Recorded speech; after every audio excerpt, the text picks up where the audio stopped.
हम hollow diagram बनाने चाहते हैं एक स्क्वायर में, हॉलो स्क्वायर, हॉलो। इससे मुराद ये है कि हम जो स्क्वायर बनाएंगे उसमें क्या चीज नजर आएगी? बाउंड्री नजर आएगी। क्या चीज नजर आएगी? अब पहली चीज हमें इसमें क्या चाहिए होगी? अच्छा, ये अभी साइज के तौर पे हम यूज कर रहे हैं और इसे हमने 0 किया है। सी आउट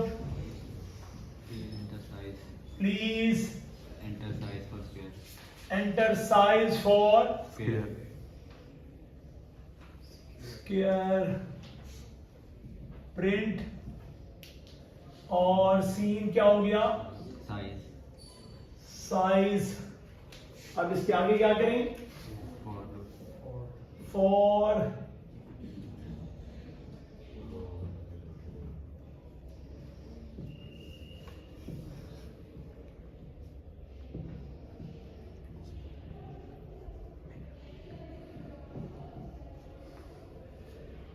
दूसरी चीज क्या होनी चाहिए?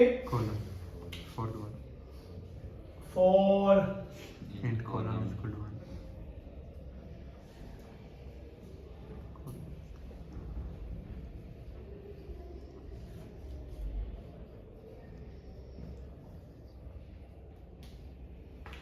ये वाला काम हो गया। अब बेसिकली हमें देखना है कि ये क्या क्या चीज है।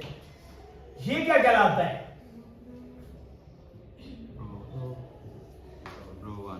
रो इक्वल टू ये वाला भाई कौन है? ये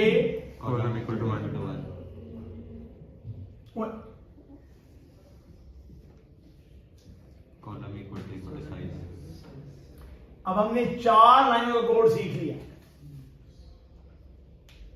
सारा फिल करना हो तो सारा फिल हो जाएगा।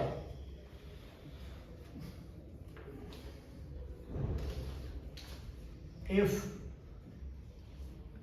रो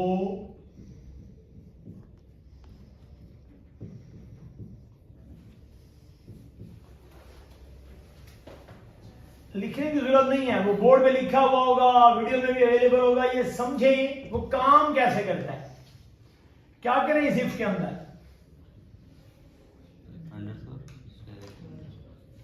हाँ, अगर ये वाला बना रहे हैं तो फिर चेंज करना पड़ेगा हर तरफ। फिर क्या करना पड़ेगा?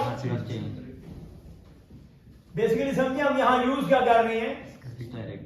स्टैटिक यूज कर रहे हैं।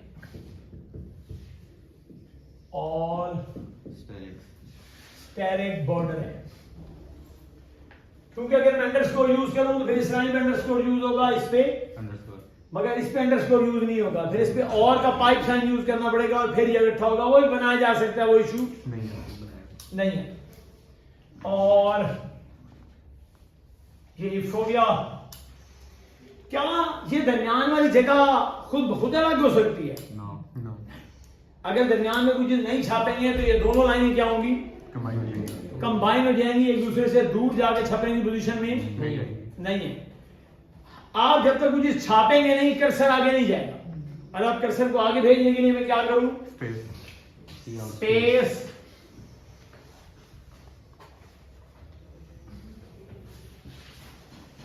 और ये एक लाइन मुकम्मल हुई है। यहां क्या मुकम्मल हुआ है? एक लाइन।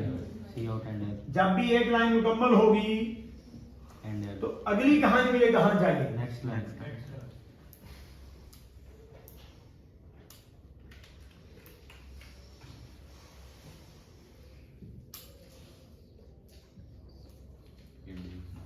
ये बाहर वाला किस चीज को रिप्रेजेंट करता है कि लाइंस कितनी होंगी, और अंदर वाला किस चीज को रिप्रेजेंट करता है उस एक लाइन में कौन होगा। तो बस ये कहानी। अब ये बॉर्डर छप गया। अभी क्या छप गया? बॉर्डर छप गया। और अगर ये पूरा बॉर्डर छापना हो तो क्या चेंज होगा? फिर ये कंडीशंस अवेलेबल नहीं हो। फिर ये कंडीशन अवेलेबल नहीं हो। मैं ये चाहता हूं कि इसके अंदर ये बॉर्डर नजर आ रहा है। क्या नजर आ रहा है? बॉर्डर। मुझे ये वाली लाइन लगानी है।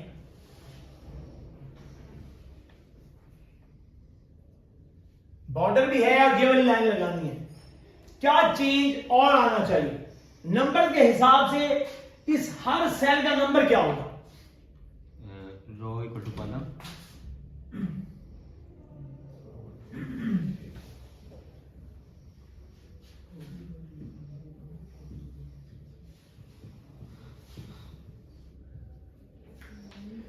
जो पहली लाइन में होगा वही कहां होगा? पहले कॉलम में। इसे क्या कहते हैं?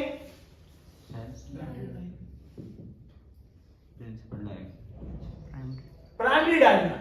ये क्या है? प्राइमरी डायगोनल, जिसे आप नॉर्मली डायगोनल के नाम से भी जानते हैं। ये क्या कहलाता है? Primary diagonal. सबसे पहला इसका निशान कहां होगा? 1 और 1 फिर 2 2 और 2 फिर 3 आपने जब मैट्रिसेस पढ़ा होगा तो उसमें आपने डायगोनल नाम का लाभ भी पढ़ा होगा कि वो अगर फलां वाला मेथड यूज करें तो वो डायगोनल के नीचे जीरो करता है, फलां वाला मेथड यूज करें तो वो एफएससी में भी ये कहीं ना कहीं होगा। वो पता नहीं कौन कौन से मेथड होते हैं, ये वाला यूज करें तो ये हो जाता है, वो डिटर्मिनेंट मालूम करना हो, इनवर्स मालूम करना हो, एडजॉइंट मालूम करना हो, पता नहीं क्या क्या कहानी। ए इनवर्स कैलकुलेट करना है तो आपको उसका एडजॉइंट लेना होगा, फिर आपको वो जीरो करने होंगे, और फिर वो ऐसे जीरो करने होंगे, और फिर वो ऐसे जीरो करने होंगे, जो भी है। तो ये क्या कहलाता है? Primary diagonal. ये वाली लाइनें तो वैसे की वैसे लगी हुई है ना। अब क्या करें? इसमें क्या ऐड करें? एक और कंडीशन, एक और कंडीशन। वो क्या होनी चाहिए? Row is equal to column. क्या लग गया इसके अंदर? Primary diagonal, primary diagonal. और प्राइमरी डायगोनल का कोड क्या होना चाहिए? Row equal to column. Row equal to column, पहली रो और पहला कॉलम आया तो वहां क्या होगा? स्टेरिक, फिर दूसरा रो दूसरे कॉलम में, तीसरी रो तीसरा कॉलम, चौथी रो चौथा column, and it goes on, and it goes on. वो ये चाहता है कि जो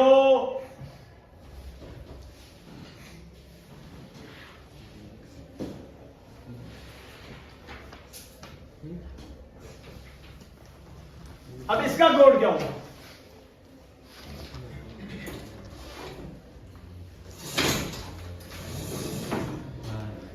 वो 4 लाइनें मौजूद है या नहीं है? मौजूद है, डायगोनल मौजूद है या नहीं है? मौजूद है। अच्छा, अब डायगोनल से पीछे वाले सेल फिल हो रहे हैं या डायगोनल से आगे वाले फिल हो रहे हैं? पीछे वाले, पीछे वाले। कौन से फिल हो रहे हैं? पीछे वाले, अगर ये इक्वालिटी यूज करें तो सिर्फ क्या लगती है? Diagonal, line. फिर क्या लगती है? लाइन, तो हम क्या लिखते हैं? प्राइमरी डायगोनल लोअर एरिया, क्या होगा? लोअर ट्रायंगल, प्राइमरी डायगोनल की कौन से वाली चाहिए? Lower lower triangle. और लोअर ट्रायंगल क्या चाहिए? फील्ड, फील्ड चाहिए। लोअर ट्रायंगल क्या चाहिए? फील्ड, कोड भी क्या चेंज करें? Row less than equal to column, जहां जहां रो कॉलम से क्या है? Less than equal to. अगर मैं इसे नंबर में लिखना चाहूं तो ये सेल कहलाता है 1 1, ये 2 1, ये 2 2 2, 3 1, 3 2 3 2 और 3 3 4 1। 4 2 4 3 4 4। जो पहला नंबर है वो पहली रो पहला वो रो को रिप्रेजेंट करता है, और दूसरा नंबर कॉलम, अब जरा मुझे सोच के बताएं कंडीशन क्या लिखी है? लेस और इक्वल, रो लेस नहीं, column less than equal to row, column less than equal to रो।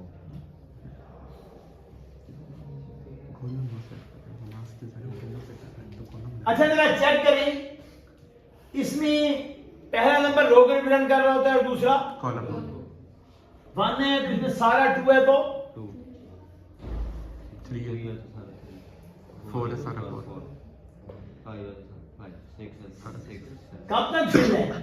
6 1। 6 2 6 3 6 4 6 5 6 6। कौन से की वैल्यू चेंज नहीं हो रही? रो की, रो की। फिर चेंज किसकी हो रही? कॉलम, कॉलम की। अच्छा, अब यहां इसमें वैल्यू रो की कॉलम से ज्यादा रह रही है या कॉलम की रो से ज्यादा रह रही है? रो की कॉलम से ज़्यादा। यहां किसकी वैल्यू ज्यादा है? रो रो 6 कॉलम 1, इससे मुराद है यहां रो ग्रेटर देन क्या है? कॉलम यहां column less 2 row greater column, row greater column, row greater column equal, equal. तो कंडीशन क्या चेंज है? Column less than equal to row row greater than equal to column column less than इस वाली कहानी में क्या है? Row greater than row greater than equal to column column. और ये कौन सा ट्रायंगल फिल हुई है? Lower lower triangle lower triangle. किसकी लोअर ट्रायंगल फिल हुई है? प्राइमरी प्राइमरी डायगोनल की। एक और डायगोनल फिल कर लेते हैं, उस वाली सूरत में कोड क्या होगा? रो लेस देन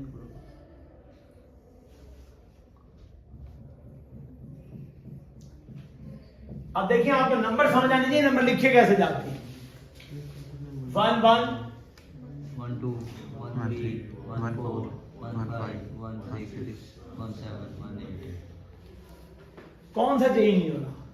रो चेंज रो चेंज नहीं हो रहा। सबसे पहले रो और कॉलम क्या है?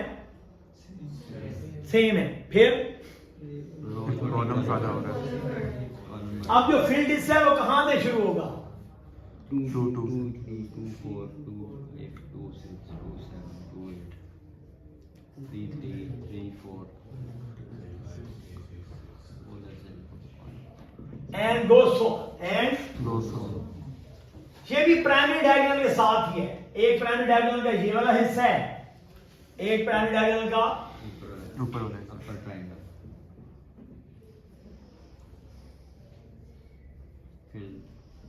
फील्ड। फिर क्या करें? रो लेस कोड क्या होना चाहिए? Row less than equal to column row less than equal to. Column और अगर लेस इक्वल टू की वैल्यू हटा दें तो क्या होगा?